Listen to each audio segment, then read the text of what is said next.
É um absurdo o traficante André do Rap estar neste momento curtindo provavelmente uma guarânia do outro lado da fronteira. Mas também é um absurdo sem tamanho que uma lei criada para evitar que pobres permaneçam presos indefinidamente sem julgamento seja atacada por conta do ocorrido.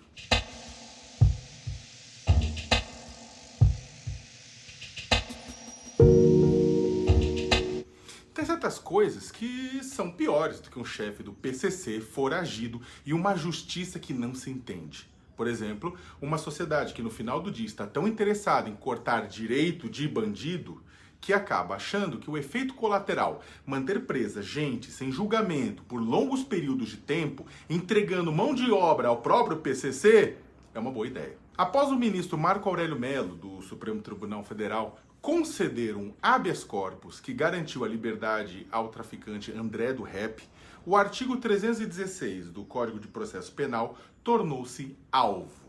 Aprovado como parte do pacote anticrime, ele estabelece que prisões preventivas devem ser revisadas a cada 90 dias, sob pena de serem consideradas ilegais. Obrigar a justiça a se justificar periodicamente pela razão de deixar alguém privado de sua liberdade indica civilização. Mas como uma parte dos brasileiros acredita que toda pessoa que é presa é culpada apenas porque foi presa, entendem, por sua vez, que deixar alguém culpado ser solto antes do cumprimento da pena é um absurdo. Mas qual pena, se uma grande quantidade não foi nem condenada? Para muita gente, isso é uma pergunta de defensor de bandido. Veja só, Estado de Direito virou defender bandido. Desde que o caso explodiu, temos visto gente inteligente vociferando contra o artigo 316 como se o sistema prisional brasileiro fosse ocupado apenas por líderes de organizações criminosas, engravatados da Lava Jato, estupradores e assassinos em série. Das redes sociais a páginas de veículos de comunicação, a discussão ultrapassou os limites do debate público e partiu para o punitivismo puro e simples e para o sensacionalismo. Não é normal um líder de facção criminosa ser solto pela porta da frente de um presídio, com o risco de pirulitar-se, tendo ainda por cima uma condenação em segunda instância nas costas.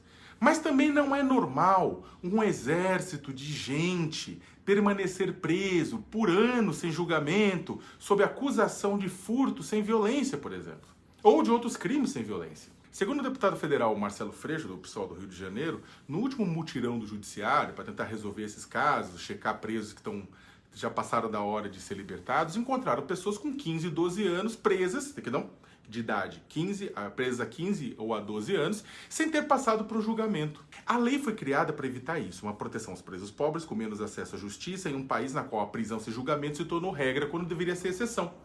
Dados do Banco de Monitoramento de Prisões do Conselho Nacional de Justiça, consultados nesta manhã de quarta-feira, apontam que mais de 45% dos 883.846 presos no Brasil estão em situação provisória, ou seja, sem condenação. As metodologias, a metodologia, claro, tem outras metodologias que apontam 33, 40, né? Ou seja, mas o número é muito grande. Há quem diga que isso não é lá muita coisa, como o ex-juiz ministro da Justiça Sérgio Moro. Concordo, isso não é muita coisa, isso é uma tragédia. Estamos julgando pessoas sem culpa formada para os braços do PCC. O objetivo da regra era deixar um custo para o Estado. Deixar um cidadão preso por longos períodos é fácil se não precisar de justificativa. Não que ela seja cumprida hoje, exatamente, porque não é. Afinal, parte do sistema de justiça no Brasil encara essa lei como um conselho, não como uma obrigação. Diz que é difícil executá-la, talvez porque não saiba programar na agendinha do Gmail, do Outlook, as datas para reanálise das prisões, como muitos dos seus colegas magistrados já fazem. Bota lá na agendinha, manda um e-mail automaticamente para as pessoas da vara. A depender do novo entendimento que o Supremo Tribunal Federal dê para a questão nessa quarta-feira, ou a nova cara que o Congresso Nacional, em um rompante de populismo, resolva dar à lei no futuro, quem vai rodar não são os ricos, que vão continuar contando com uma banca de bons advogados que continuará buscando habeas corpus a cada 90 dias. Mas quem depende das carregadas, sobrecarregadas, heróicas defensorias públicas? O Estado não dá conta de gerir os processos de pessoas presas, mas prefere violar direitos dos envolvidos, jogando pessoas para as prisões, indiferente da gravidade do crime que elas cometeram, indiferente se elas cometeram ou não um crime, do que rever quem precisa realmente ficar preso por ser um risco à sociedade ou para o devido processo legal. Com dezenas de milhares de presos a menos, provavelmente, a justiça teria mais tempo para evitar que um líder do PCC saísse andando pela porta da frente de um presídio. Prefere armazenar gente sem julgamento no inferno. Qual?